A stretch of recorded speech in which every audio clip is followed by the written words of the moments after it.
안녕하세요, 저스티스입니다. 이번 시간에는 황하에 대해서 알아보도록 하겠습니다.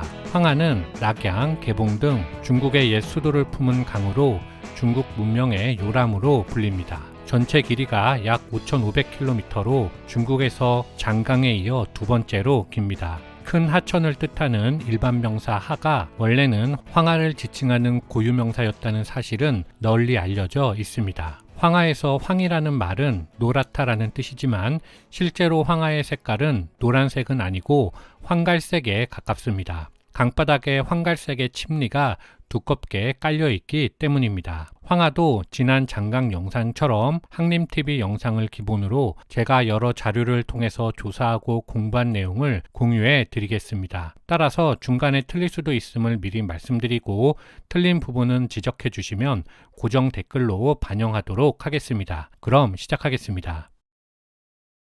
보시면 황하의 지도인데요. 제가 주요 도시들을 이렇게 표시해 두었습니다. 황하의 발원지도 장강처럼 논란이 있는데 그 중에서 현재 공식적인 발원지로 인정받는 곳은 청해성, 이 칭하이성 바얀카라 산맥의 카일곡이라는 곳입니다. 중국어 위키를 찾아보면 카일곡의 위치가 이렇게 나옵니다. 참고하시고요. 이 바얀카라 산맥은 이 곤륜 산맥의 지맥입니다. 그렇게 황하가 발원해서 처음에는 요 사천성 방면인 동남쪽으로 이렇게 흐르다가 다시 유턴해서 청해성으로 들어가서 흐르다가 감숙성, 이 간수성으로 넘어가서 감숙성의 성도인 란저우, 란주에 도착합니다. 여기까지가 벌써 대략 1900km에 달하는 긴 구간입니다. 서울에서 직선거리로 서안까지 갈 수 있는 거리입니다. 이 란주는 실크로드 상에 있는 매우 중요한 도시이기 때문에 한번 잠깐 보면요. 이 장안을 떠난 대상들이 란주를 통해서 하서주랑으로 들어가서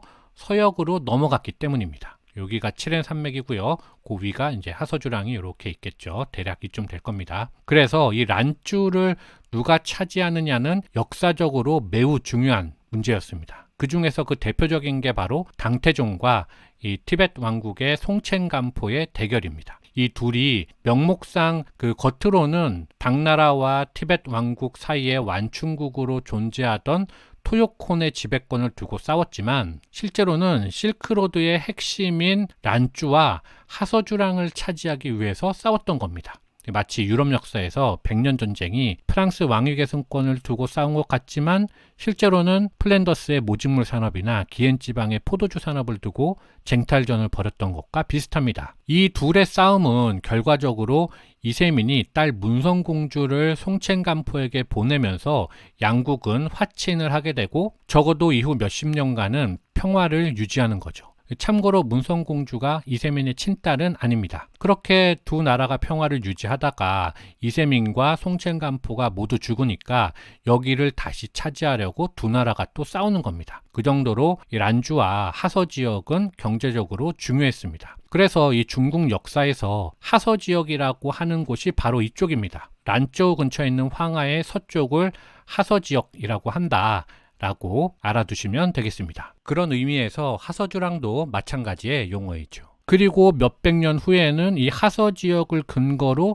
또 중국 대륙의 제국에게 대항했던 국가가 있었습니다. 바로 서하였죠. 탕구트.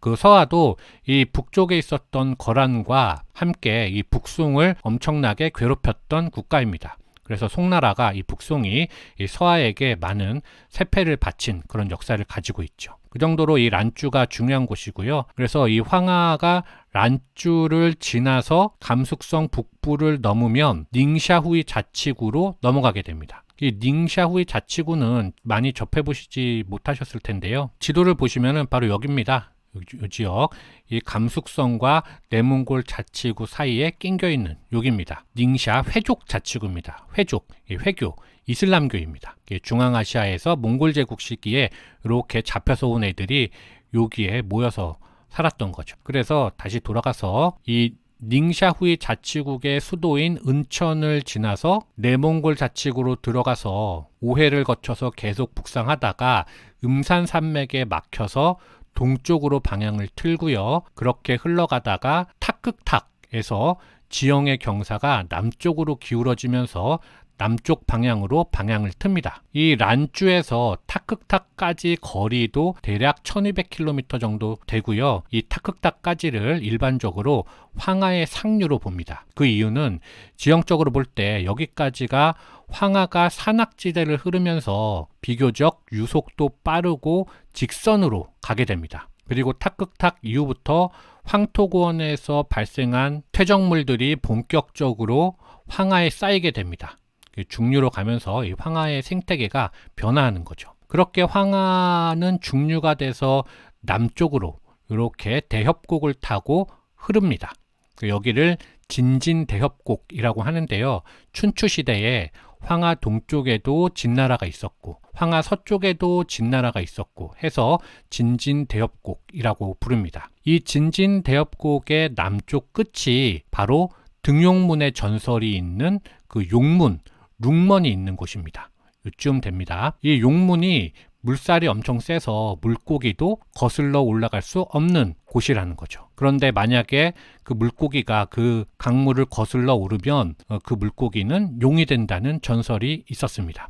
그래서 용문이죠. 그 험난한 고생을 뚫고 용문을 지나가면 성공에 이른다라는 뜻으로 등용문이라는 말이 여기서 생긴 겁니다. 예를 들면은 대학가요제는 스타 탄생의 등용문이다. 뭐 이런 식의 비유로 옛날에는 신문에서 많이 쓰였었습니다. 스포츠 신문 같은 곳에 많이 쓰였죠. 그렇게 황하가 용문을 지나서 산시성의 영제시까지 내려옵니다. 그런데 이 영제시 밑에 화산이 있기 때문에 이 화산에 가로막혀서 동쪽으로 방향을 틀고 관중평원을 통과해서 빠져나가는 거죠. 잘 보시면 여기 가운데에 뻥 뚫린 곳이 있습니다. 여기가 관중평원입니다. 이쪽도 이 중국 역사, 특히 고대사에서 핵심인 지역이었죠. 그래서 매우 중요합니다. 특별히 하동이라고 하는데요.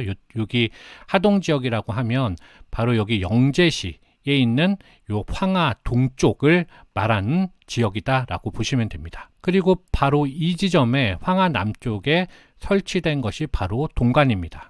이 부분은 황하 전체 역사에서도 제일 중요한 부분이기 때문에 조금 더 확대된 지도로 보도록 하겠습니다. 이제 보시면 황하가 이렇게 흘러가서요. 이제 북쪽으로 가서 이렇게 동쪽으로 와서 타크탁을 지나서 이제 이렇게 내려오겠죠. 여기 아기다사 고원이라고 되어 있는데요. 이게 오르도스 고원입니다. 그리고 황하가 이렇게 진진대협곡을 타고 내려와서 여기까지 내려온 다음에 요 화산에 막혀가지고 동쪽으로 방향을 트는 거고요.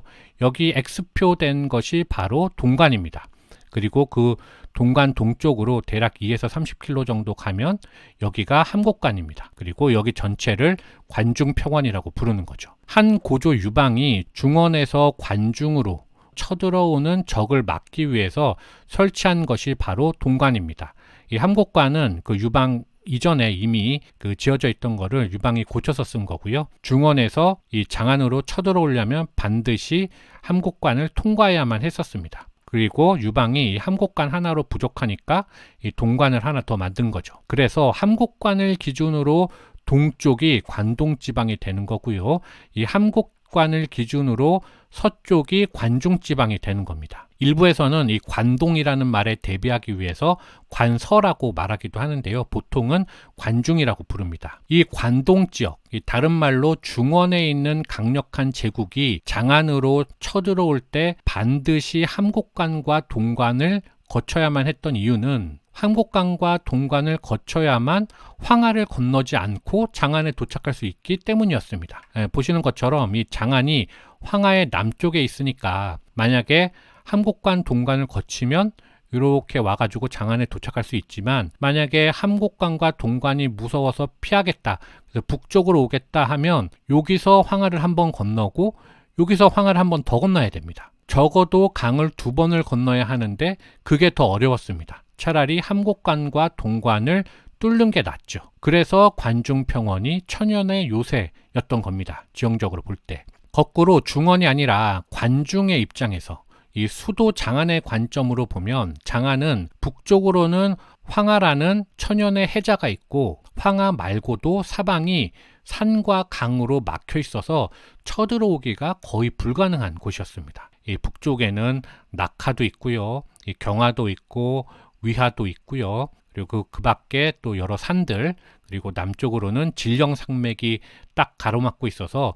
군대가 들어올 수가 없었습니다. 이렇게 천연의 요새인데 관중평원은 황하 그리고 그 많은 지류들 덕분에 농업 생산력까지도 좋았던 겁니다. 황하가 범람하면서 또 옥토가 되었으니까요. 그러니까 이 장안, 서안이 이런 경제력, 군사력이 합쳐져서 고대의 중국 제국의 수도로서 기능할 수 있었던 겁니다. 보시면 함양이라고 있는데요. 여기가 원래 있던 곳이죠. 진시황이, 진나라가 있던 그 수도입니다. 그 진시황이 죽고 나서 이제 유방이 이렇게 장안을 지은 거죠. 지도에서 보시면 이 관중평원으로 들어오는 동서남북의 핵심 요충지에는 X 표시로 이렇게 4개, 4대 혹은 5대 관문이 이렇게 있는 겁니다. 그래서 북쪽에 육반산에 있는 관문이 소관이고요. 그 밑에 서쪽으로 들어오는 관문이 대산관이고요. 함곡관, 동관이 있고 남쪽에서 올라오는 곳은 무관이라고 했습니다. 자, 다시 돌아와서요. 그렇게 함곡관을 지나서 동쪽으로 가다 보면 이제 낙양이 있는 거고요. 그 동쪽에 정주가 있는데 이 정주까지가 황하의 중류가 됩니다.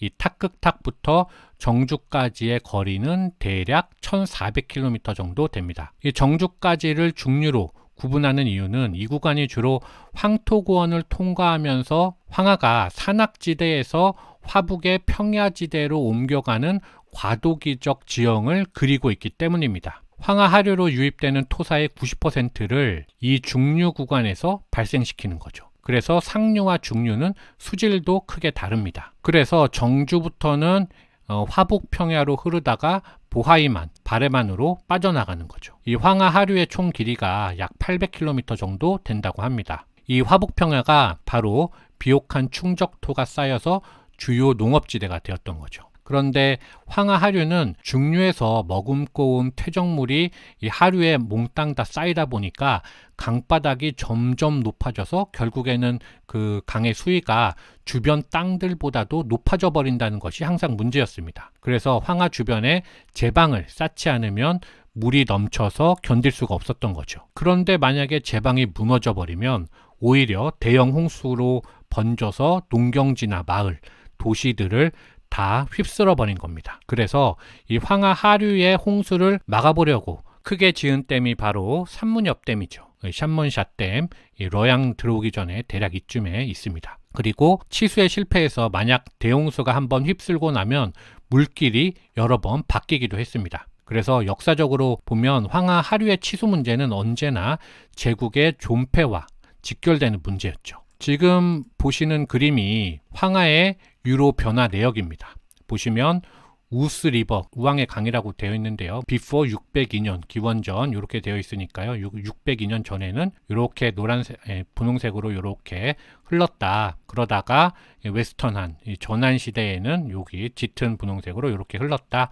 그러다가 이제 후한 당나라 시대에 이렇게 흘렀고, 놀선송, 북송 시기에도 이렇게 흘렀고, 그리고 진나라, 금나라와 원나라 시대 이렇게 명청시대 이렇게 흐르다가 지금은 이렇게 흐르고 있다라는 이 유로 변화 내역을 보여주는 겁니다. 왜 요선시대 역사 보면 그 우왕의 아버지 곤이 황하에서 제방을 쌓다가 치수에 실패하는 모습을 본 우가 제방 대신에 운하와 수로를 만들어서 강물을 바다로 잘 흘려보냈는데 그 모습을 보던 순임금이 그래 우야 네가 내 다음에 왕이 되라 해서 하왕조가 시작되었다는 이야기가 있죠. 이걸 보면 왜 치수를 잘했다고 임금을 시켰는지 이해가 가는 거죠. 그만큼 수십만 명의 목숨이, 수백만 명의 목숨이 왔다 갔다 하는 매우 중요한 국가지 대사였던 겁니다. 자, 이렇게 해서 오늘은 황하강에 대해서 이 상류와 중류, 하류로 구분하고 역사와 지리를 적절히 섞어서 한번 말씀드려 봤습니다. 재미있으셨다면 좋아요와 구독 부탁드리고요. 다음에도 좋은 영상 가지고 찾아뵙도록 하겠습니다. 이상 마치겠습니다. 감사합니다.